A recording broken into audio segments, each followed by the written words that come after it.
bonjour à tous. Bienvenue à la maison. Amen. On est heureux de se retrouver ce matin. C'est une joie de vous retrouver. On est heureux de retrouver aussi ceux qui nous regardent sur Facebook, YouTube. Soyez les bienvenus. Installez-vous confortablement. On va prendre un temps de louange, d'adoration. Amen. Bon, il pleut ce matin, mais qui est dans la joie? Non, parce que dans le sud, on est déprimé quand il pleut, je crois. Mais ça va aller, parce que on a un ami. C'est notre Dieu. Amen. Est-ce que tu sais que tu es ami de Dieu ce matin? Amen. C'est bon. C'est bon de savoir que Dieu nous aime, qu'il nous a choisis et qu'on est son ami. C'est précieux de savoir qu'on est son ami. Et on veut le proclamer ce matin. Amen.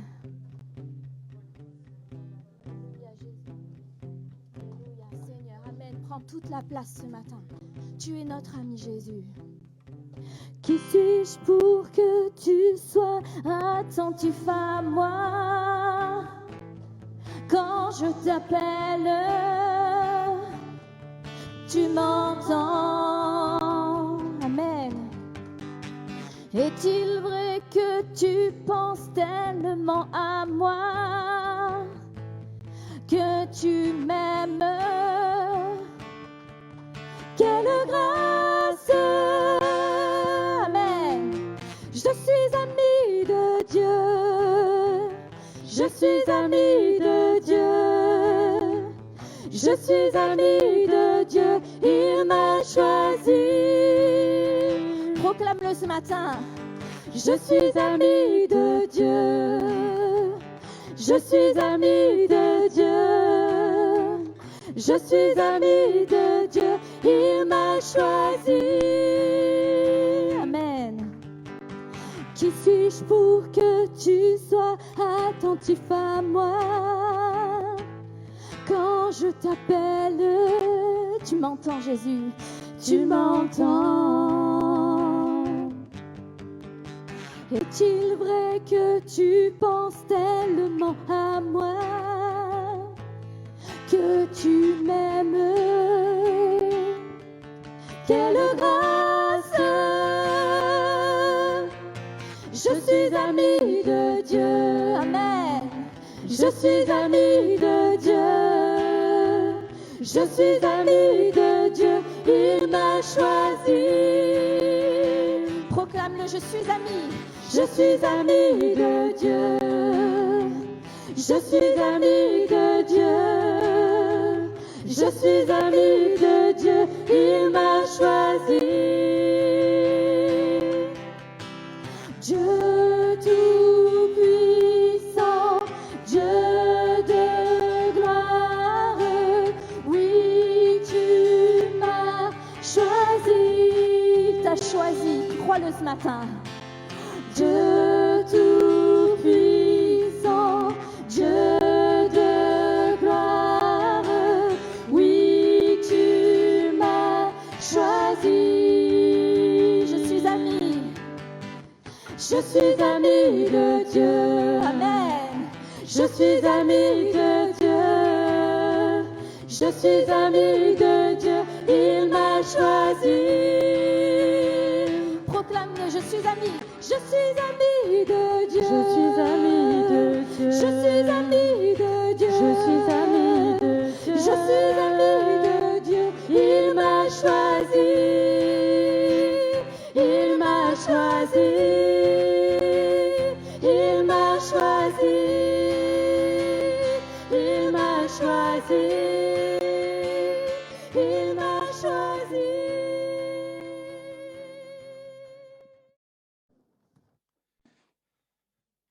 Moi, j'aime bien quand les gens se rassoient comme ça veut dire qu'ils pensent qu'ils peuvent s'installer.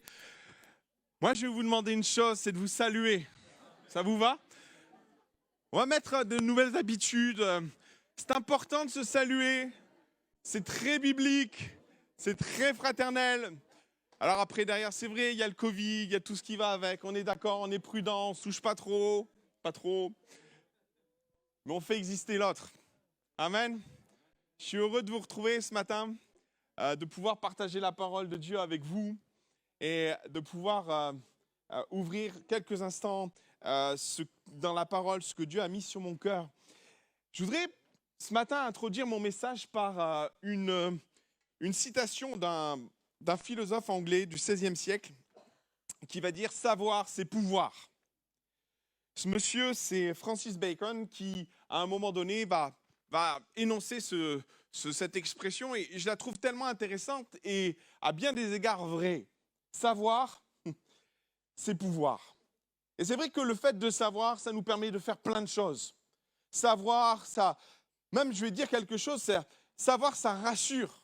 Le fait de savoir, par moment, on est en face de certaines situations, l'une des premières choses qu'on fait pour se rassurer, on essaie de comprendre.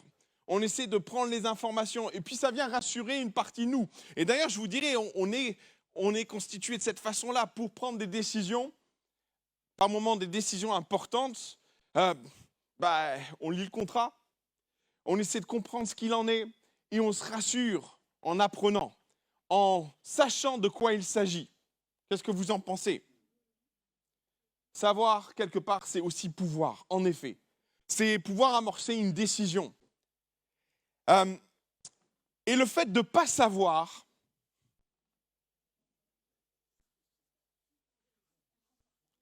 on n'est pas très confortable. Même, je vous dirais, par moments, ça génère de l'inquiétude, voire de la terreur. Le fait de ne pas savoir, ça peut nous mettre dans des situations pas possibles.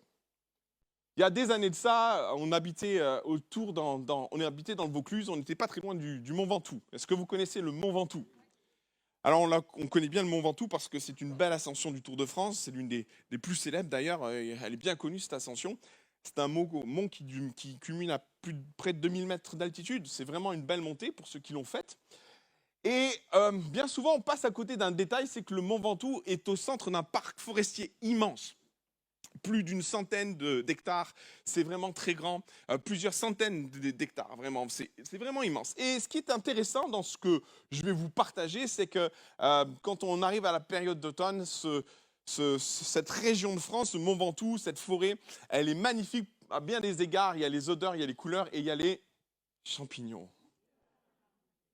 Et donc, on est 3 amis, 3 personnes que j'affectionne particulièrement. On décide, on laisse nos épouses à la maison, parce que là, les champignons, c'est pas leur truc. Hein.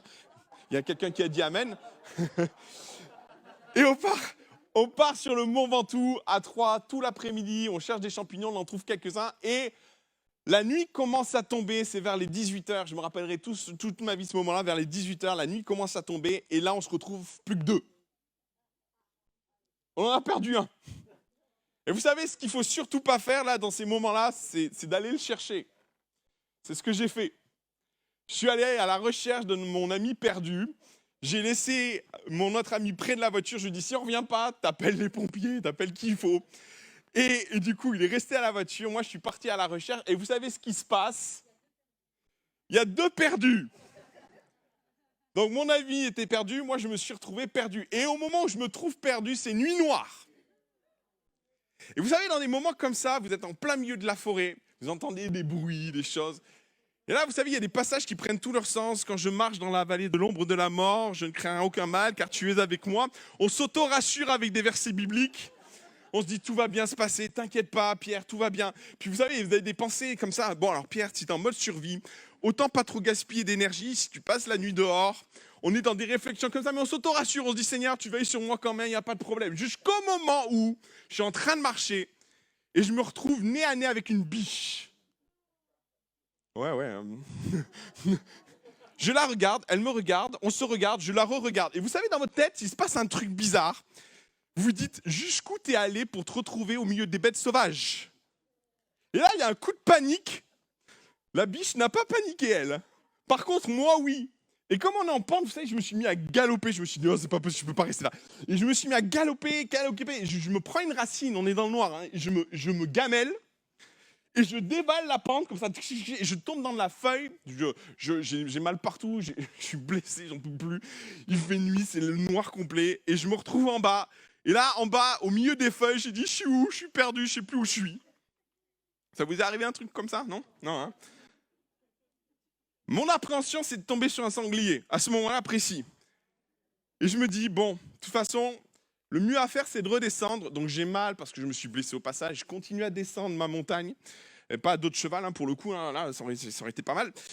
Et je descends, et à un moment donné, je vois une lumière. Je dis, c'est bon. Vous vous rendez compte que par moment, le fait de ne pas savoir, ça nous met vraiment dans des situations compliquées. Et finalement, on est tous un peu pareils. Le fait de ne pas savoir peut nous amener sur des terrains d'inquiétude, de panique. Et clairement, on est constitué, notre cerveau est fait comme ça. Le fait de savoir va amener une forme de sécurité, oui. On se sent fortifié. Le fait de reconnaître, on se réconforte à l'idée que par moments, on maîtrise les choses. Parce qu'on connaît. Mais pour être très honnête, est-ce toujours le cas? Est-ce que le fait de tout savoir, toujours tout savoir, est forcément mieux? J'aimerais lire avec vous un passage dans Marc chapitre 8, verset 22. Il va s'afficher, je vais en avoir besoin s'il te plaît. Et ce passage, on le connaît vraiment par cœur parce que c'est un passage où Jésus va aller à la rencontre d'un aveugle. Ou en tout cas, on va lui amener un aveugle. Et vraiment, de ce passage-là, il y a plein de choses qui m'ont vraiment étonné et surpris. Et on va les partager ensemble, on va le lire, et puis après, on va revenir sur ce qui peut être intéressant pour nous. Ils se rendirent à Bethsaïda, et on amena vers Jésus un aveugle qu'on le pria de toucher. Et notez bien, c'est tellement un peu intéressant de voir qu'à ce moment-là, dans ce contexte précis, l'une des choses qu'on pourrait demander, Seigneur, touche-moi. Hein? Et c'est peut-être ta prière ce matin. Seigneur, je suis dans une situation compliquée, viens me toucher. Ok, viens mettre ta main sur moi, viens m'imposer les mains. Amen.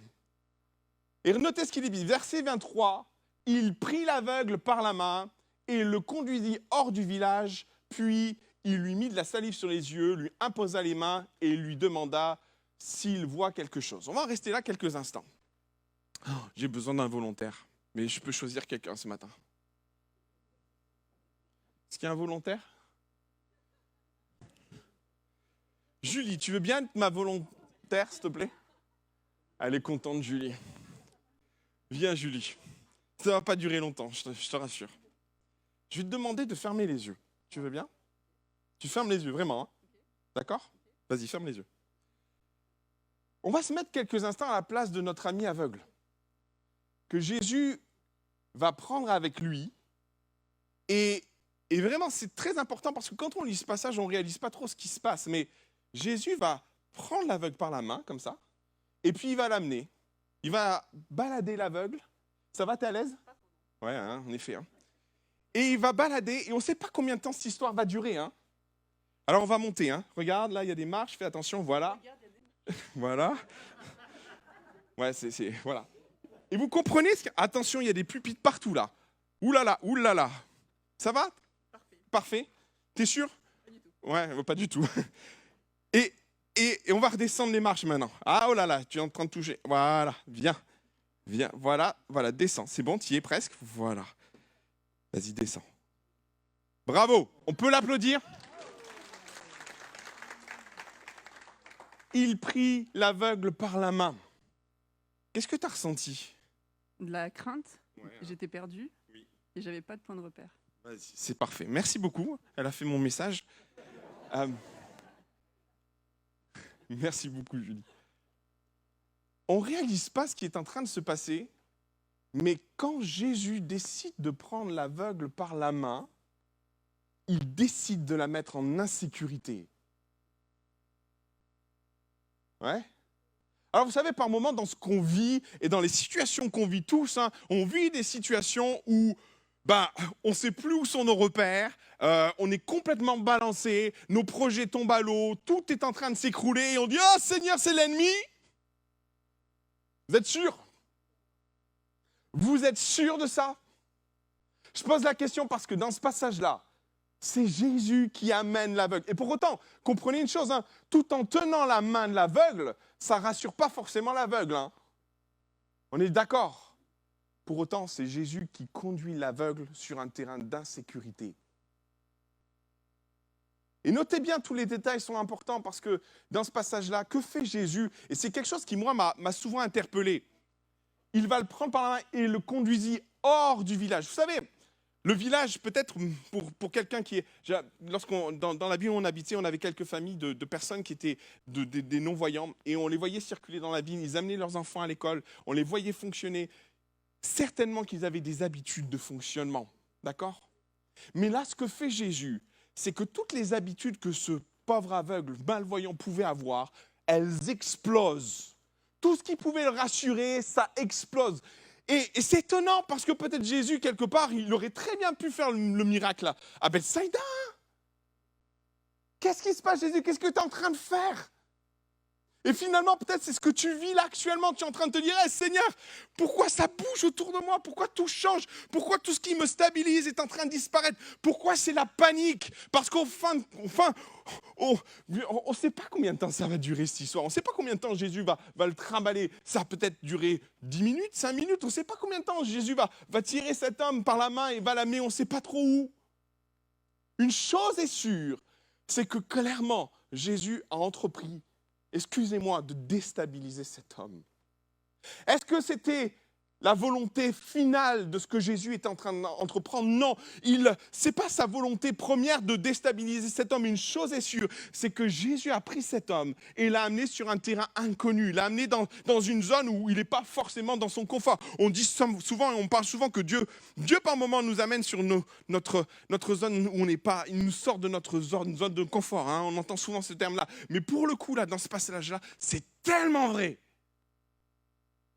C'est tellement vrai. Et par moments, dans ce qu'on ressent et dans ce qu'on peut ressentir et dire « Ah Seigneur, mais qu'est-ce qui se passe dans ma vie ?» J'aimerais te dire qu'il est possible, il y a une grande chance que ce que tu vis,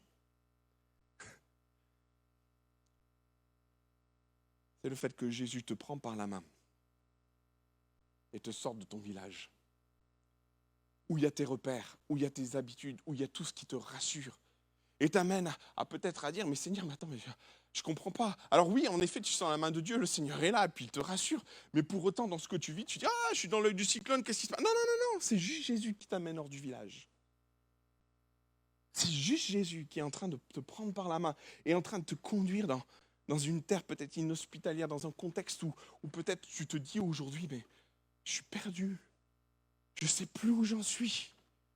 Je ne sais plus, je ne reconnais plus, je ne suis plus en maîtrise, je suis en insécurité. » Et Seigneur, mais combien de temps ça va durer cette histoire? Parce que je ne comprends pas ce que je suis en train de vivre. Parce que... Et vous repensez à mon texte d'introduction, celui qui sait, il peut, oula, mais celui qui ne sait pas. Et je me suis souvent posé la question, on peut même se poser la question de l'utilité de là où on est, en se disant, mais Seigneur, comme je ne sais pas, comme je suis perdu, mais qu'est-ce que je peux entreprendre? Qu'est-ce que je peux faire? Je me sens tellement limité. Vous imaginez un aveugle dans une terre inhospitalière, dans un environnement qu'il ne connaît pas, et là on peut se dire, mais Seigneur, mais qu'est-ce que je fais là? Qu'est-ce que je vais pouvoir entreprendre? On se pose des tas de questions quand à un moment donné, on ne sait plus, on ne maîtrise plus les choses, on est complètement dépendant. Vous êtes avec moi? Il est possible que ce que tu vis ne soit pas le fait du hasard, mais du fait que Jésus est pris par la main et t'es conduit dans une terre où tu te sens en insécurité, où tu ne sais pas où tu es et où tu te poses la question, mais Seigneur, où je suis? Il est possible que ce que tu vives soit le résultat de la volonté de Dieu sur ta vie. On peut avancer, s'il te plaît? Ça, c'était mon premier point. Deuxième point. Notez une chose importante, c'est que Jésus va sortir cet homme de son village. Et ce village n'est pas, justement, pas innocent. Quand on lit les Écritures, quand on se penche un peu sur la question, on comprend que par moment, cet homme, comme c'est peut-être ce que tu vis aujourd'hui, a grandi dans le village de Bethsaïda. En tout cas, c'est là où il habitait, c'était le contexte qui était le sien. Est-ce que tu peux avancer? Et dans ce contexte-là, lorsqu'on grandit là-dedans, lorsqu'on évolue là-dedans, on ne se rend pas forcément compte de tout. On n'a jamais assez de recul sur le contexte qui nous voit grandir, sur le contexte dans lequel nous baignons. Oui? À tel point que par moment, il faut prendre un peu de recul pour constater les choses, voir ce qu'il en est. C'est important de comprendre une réalité spirituelle, une parole que Jésus va prononcer sur Bethsaïda. Vous connaissez cette parole de Jésus? Tu peux la mettre, s'il te plaît, vignette suivante. Notez bien ce que Jésus va dire. Luc chapitre 10, verset 13. Malheur à toi, Chorazine, malheur à toi, Bethsaïda. Et notez ce qu'il est dit, car si les miracles qui avaient été faits au milieu de vous avaient été faits à Tyr et à Sidon, et dans Sidon, il y a longtemps qu'elle se serait repentie en prenant le sac et la cendre, c'est pourquoi au jour du jugement, Tyr et Sidon seront traités moins rigoureusement que vous. Et dans le vous, il y a Bethsaïda.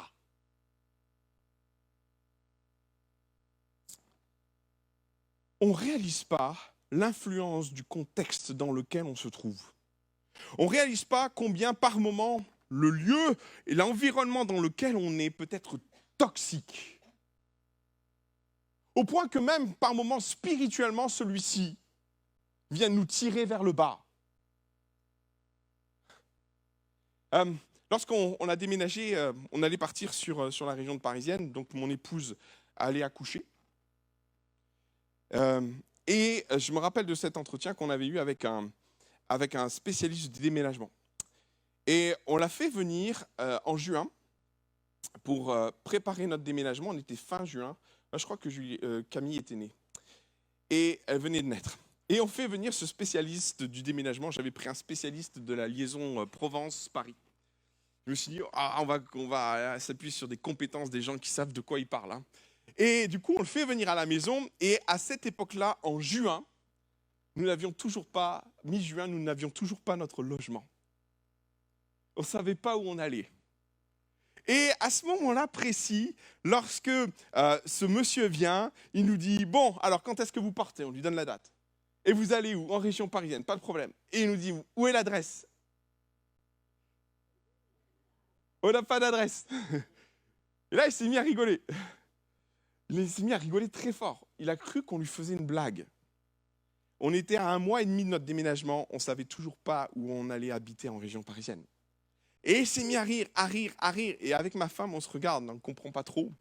Mais il rit. Ah, elle est bonne cette blague. Allez, dites-moi où vous allez. Et puis on ne sait pas. Puis là, il se bloque. Et puis il nous regarde, il nous dit, mais vous plaisantez? Non, c'est pas où on va. Et puis il nous dit, mais c'est impossible. Vous savez, quand un spécialiste du déménagement vous dit c'est impossible, à un moment donné, vous vous dites, oh là là, qu'est-ce qui se passe, Seigneur? Qu'est-ce qui est en train... Et vous savez quoi? On n'avait pas du tout cette perception des choses jusqu'à ce que lui nous le dise.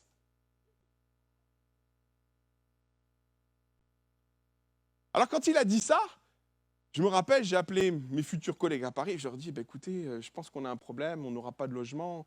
C'est venu me chercher dans ma foi, dans ma compréhension de ce que je vivais. Quand notre environnement est suffisamment toxique pour nous amener à douter des choses. Quand le fait d'en savoir trop va nuire à notre perception et notre compréhension dans ce qu'on est amené à vivre avec Dieu. Vous voyez ce que je veux dire? Et vous savez, des fois, quand on est dans un environnement toxique spirituellement, la meilleure chose que Jésus a à faire, c'est de nous prendre par la main et de nous sortir de Bethsaïda. Ouais. Et alors on ne comprend pas, parce que Seigneur, c'est notre environnement, Seigneur, c'est là où on maîtrise les choses. Et Jésus nous dit, mais c'est là que tu es en train de mourir en fait. C'est là que tu es en train de passer à côté des promesses que Dieu a pour ta vie. C'est là que ta foi est mise à l'épreuve. Sors de Bethsaïda pour vivre ce que je t'appelle à vivre. Ouais. Et par moments, ça passe par le fait de sortir d'un environnement qui est toxique. Et notez une chose très intéressante. Est-ce que tu peux revenir sur le texte premier? Je vais te faire voyager, je suis désolé. Vous savez, il y a un détail, moi, qui m'a interpellé dans ce que Jésus va dire à cet homme. Alors, en effet, il y a tout ce passage-là où il le conduit au dehors du village, il va mettre de la salive sur ses yeux, puis plein de choses. Et notez ce qu'il va dire à cet homme au verset 26. Alors, Jésus le renvoya dans sa maison en disant, «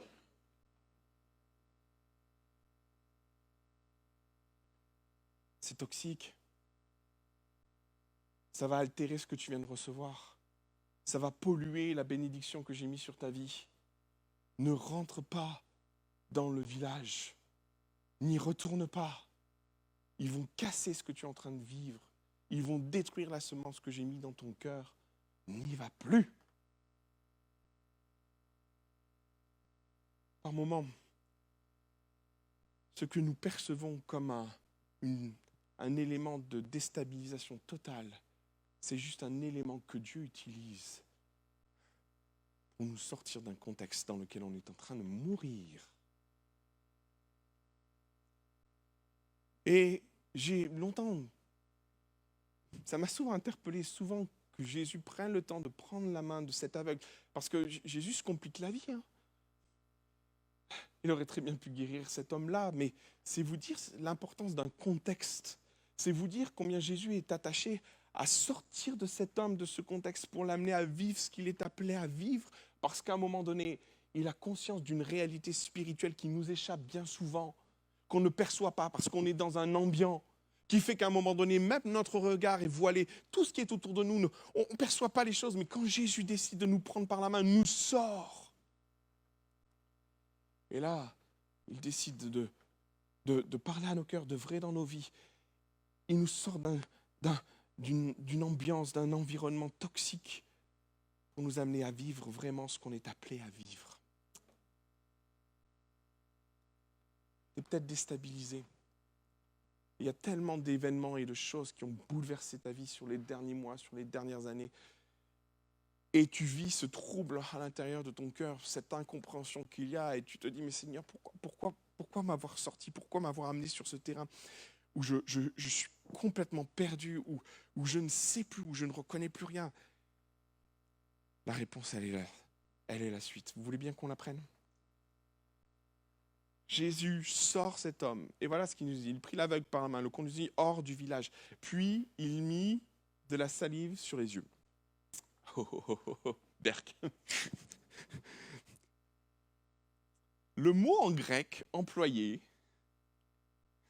c'est poli là, c'est cracher. Ouais. Je me permets d'imaginer le truc, parce que y a quelqu'un qui vous crache dessus, je ne sais pas comment vous réagiriez. Qu'en pensez-vous ? Qu'est-ce que tu fais là ? Ça va quoi ? Y a un problème là ? Je suis pas le genre à être très...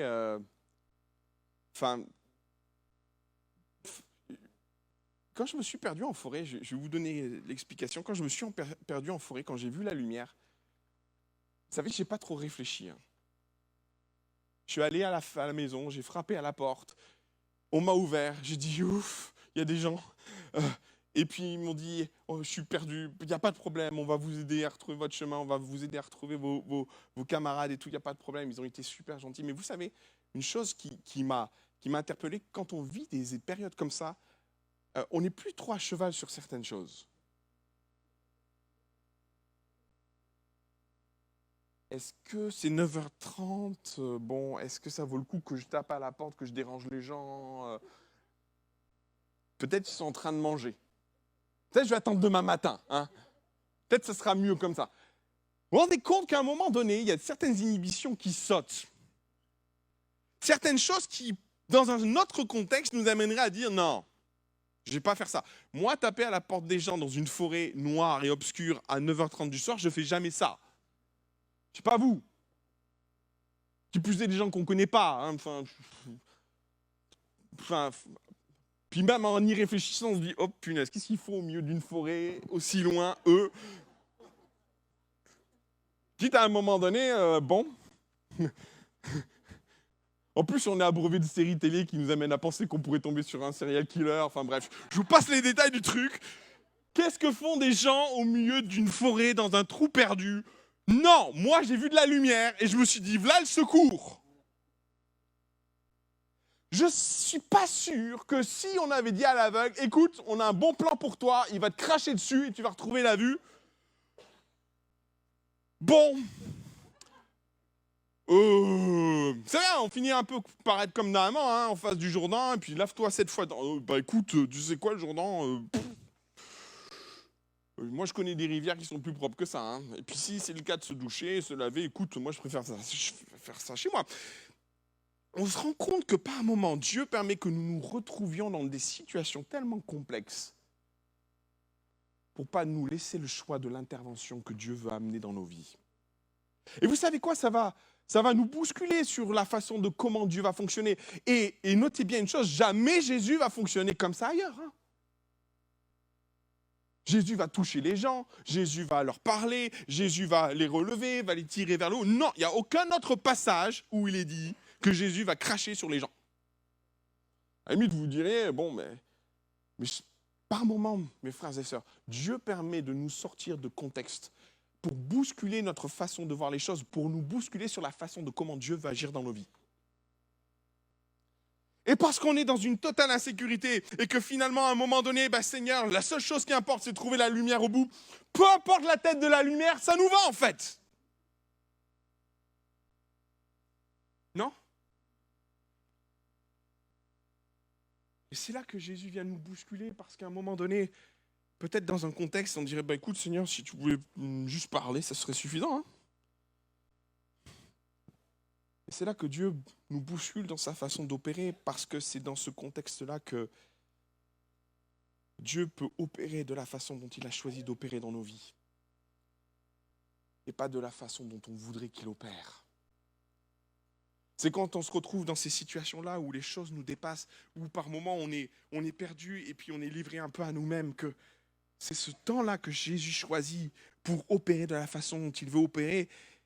Et notez une chose, c'est que cet homme va retrouver la vue. Et c'est particulier parce qu'il va retrouver la vue en 2 temps d'ailleurs. C'est vous dire si à un moment donné, il y a des choses bizarres qui se passent dans ce texte. On ne comprend pas tout.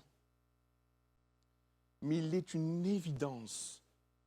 C'est que Dieu va secourir cet homme dans un contexte où par moment, on ne s'y attend pas.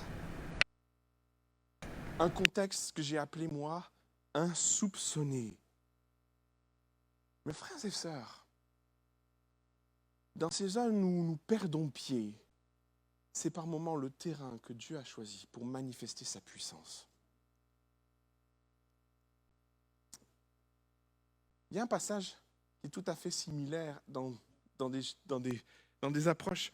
Dans Actes des Apôtres, c'est le passage suivant, lorsque Paul va rencontrer Jésus sur le chemin de Damas.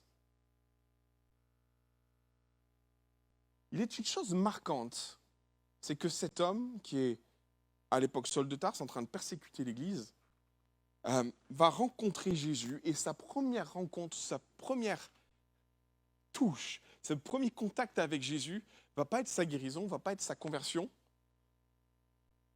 mais sa perte de la vue. Ouh, Seigneur, tu es sûr de ce que tu fais, hein? Par moments, mes frères et sœurs, et je me répète, ce qui t'amène en insécurité, ce n'est pas le diable. Hein. C'est juste Jésus qui te prend par la main, 2 fois d'affilée. 2 fois d'affilée. Et dans ce contexte-là, il nous est dit que quand Saul de Tarse se relève de tête, quoique ses yeux fussent ouverts, il ne voyait rien. Et qu'est-ce qu'on fait? On le prit par la main et on l'a amené hors de son village de Bethsaïda. Vous savez, sa religion. Il a fallu en arriver là pour que Paul sorte du contexte dans lequel il était. Parce que Paul invalide, ça ne vaut plus un Saul de Tarse, ça ne vaut plus rien. Et là, Paul est livré à lui-même, il y a quelqu'un qui l'amène et qui va l'amener jusqu'à Damas. Et c'est là, à Damas, où il est isolé de tous, où son contexte toxique lui est retiré de sa présence et où finalement il est livré à lui-même dans un contexte de déstabilisation totale où il ne sait plus où il est, où il ne comprend plus ce qui se passe. C'est dans ce contexte-là qu'Ananias va aller à sa rencontre, amen. Et il va lui parler et il va lui dire des choses tellement vraies. Et à la sortie de cet entretien, il nous est dit que des écailles de ses yeux vont tomber et il va retrouver la vue.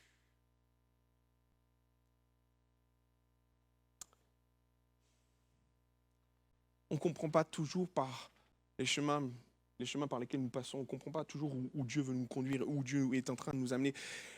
Et par moments, on est tellement déstabilisé, tellement perdu. J'aimerais juste t'amener à envisager la possibilité que dans le contexte dans lequel tu te trouves, dans ce que tu es en train de vivre, Jésus t'a extirpé, t'a sorti, par moments, il faut que Jésus aille très loin pour nous sortir du contexte dans lequel on est, parce qu'on on se détache difficilement de ce qui nous sécurise. Hein. C'est compliqué. C'est compliqué de dire on n'y va pas simplement. Notez, et même je vous dirais, c'est tellement propre à ce qu'on est dans notre nature profonde quand Jésus va démarrer son ministère à la suite de son baptême. Notez une chose, Jésus va aller dans le désert. Alors ça, c'est la façon, c'est la forme douce. Maintenant, lisez le texte précisément. Quand Jésus est amené dans le désert, c'est Ekbalo, il est tiré par l'Esprit Saint dans le désert.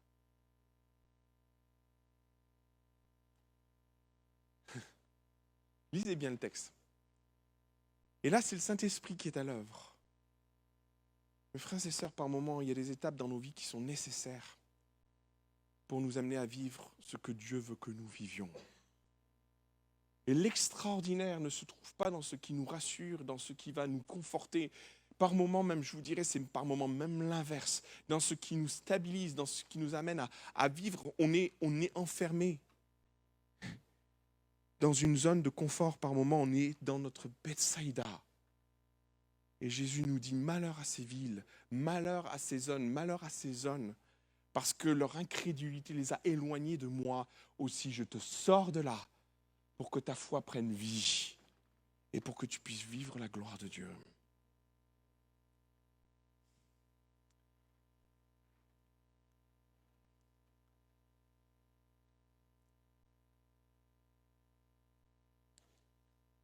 Savoir, c'est pouvoir. Mais trop savoir, par moments, devient une pierre d'achoppement dans nos vies et peut nous priver de ce que nous sommes censés vivre avec Dieu. Et si aujourd'hui tu vis cette zone ou cette période ou ce temps où beaucoup de choses te déstabilisent, sache que il y a là quelque chose à vivre avec ton Dieu. Cette zone où tu te retrouves en insécurité est une zone pour vivre une puissance insoupçonnée. Ne pas savoir par moment, c'est permettre à l'œuvre de Dieu dans sa plénitude de s'accomplir dans ta vie. Ne pas être en maîtrise de tout, c'est par moment le choix que Dieu fait pour que nous vivions cette puissance. Et si souvent nous sommes rassurés par le fait de savoir, Dieu nous montre à plusieurs reprises que dans ces zones où nous ne savons pas tout, où nous vivons une insécurité totale, c'est le lieu choisi par Dieu pour manifester une puissance insoupçonnée. Alors ce matin, je voudrais t'encourager. Si ça bouge beaucoup, si ça tangue à tous les niveaux, si tu as l'impression d'être extirpé de Bethsaïda, si à un moment donné dans ce que tu vis, il y a tellement de questions, tellement de virements, tellement d'insécurité dans ton cœur, tellement d'instabilité au point de dire que au fond de toi, il y a une inquiétude grandissante qui pourrait s'apparenter à de la panique, j'aimerais juste t'encourager à penser que c'est Jésus qui a mis sa main sur ta main. Qui t'a tiré de Bethsaïda et qui a choisi le lieu propice pour agir comme il veut, mais pas comme toi tu veux. Que le Seigneur vous bénisse. Seigneur Jésus,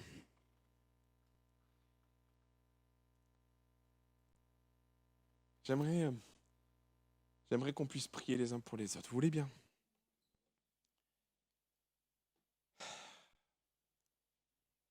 Tu te reconnais tellement dans le fait d'être en insécurité aujourd'hui, à tellement de niveaux,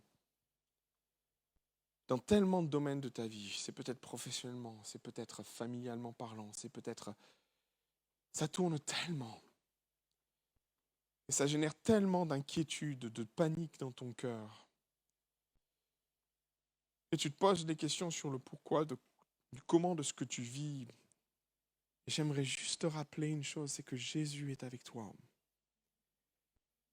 Et que ce que tu vis n'est pas le fruit du hasard ou le fruit de coïncidences ou de circonstances qui te dépassent, mais de la main bienveillante de Jésus qui est sur ton bras et qui te prend par la main. Alors oui, tu résistes parce que sortir d'un contexte qui nous rassure, d'un contexte qui nous équilibre par moments, c'est jamais facile. Mais une chose est sûre, c'est qu'il tient ta main fermement.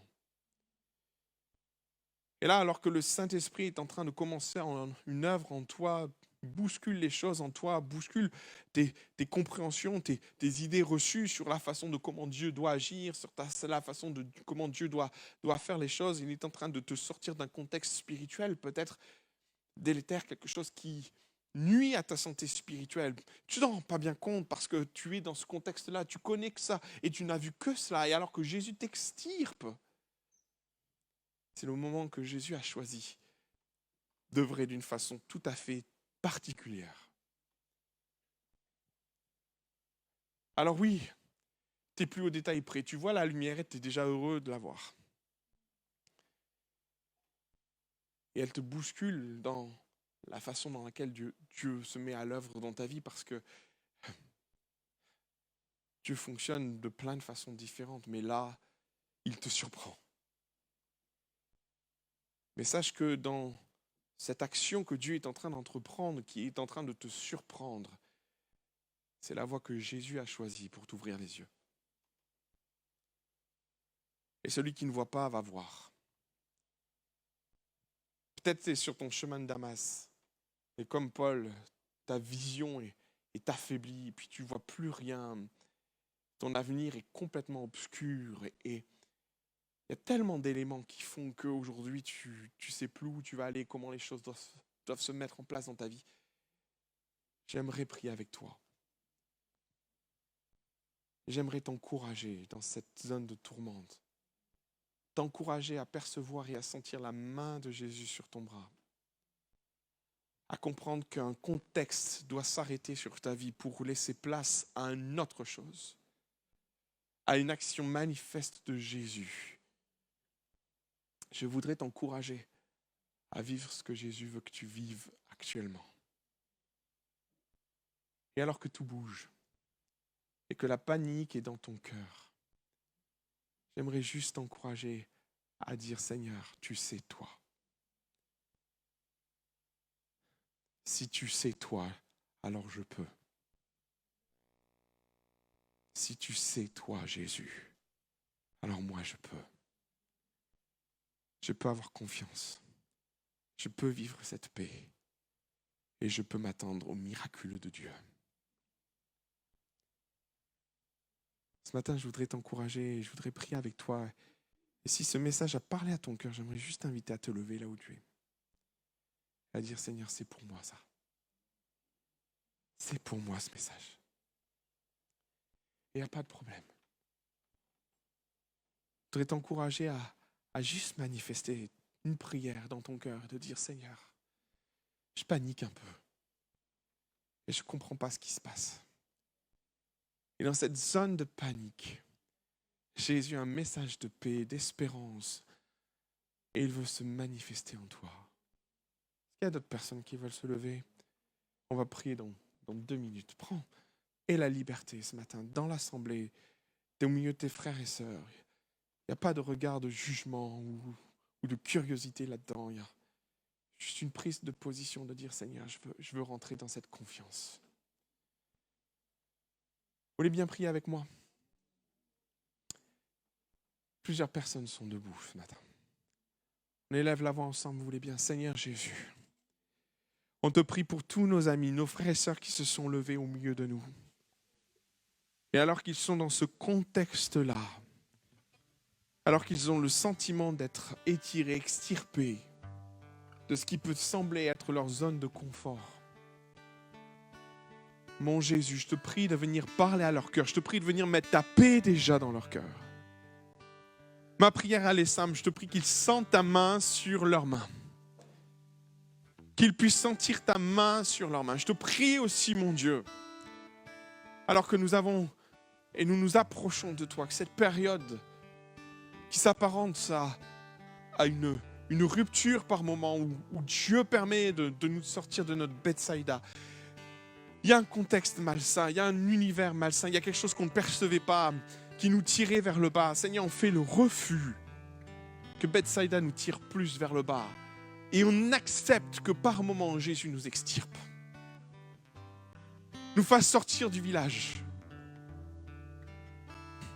Et je prie pour que dans les jours à venir, la lumière apparaisse dans leurs ténèbres. Je prie que la solution, ta solution, qui n'est pas celle qu'on imagine par moment, qui n'est pas le choix qu'on ferait en temps normal, c'est le choix par moment de la dernière chance, parce que tellement d'insécurité que ce secours, on le prend. La forme qu'il prend nous interpelle, va peut-être nous bousculer, parce que quand Jésus va cracher sur cet homme, on peut se poser des questions. Quand Jésus va œuvrer de cette façon-là, ça nous interpelle. Mais Jésus, on veut te faire confiance et comprendre que ce sont des étapes qui concourent au bien de nous qui t'aimons. Bénis nos amis ce matin. Pose ta main sur leur vie, sur leur cœur. Au nom de Jésus. Au nom de Jésus. Amen. Et amen. Pouvez vous rasseoir. Amen. Gloire à Dieu.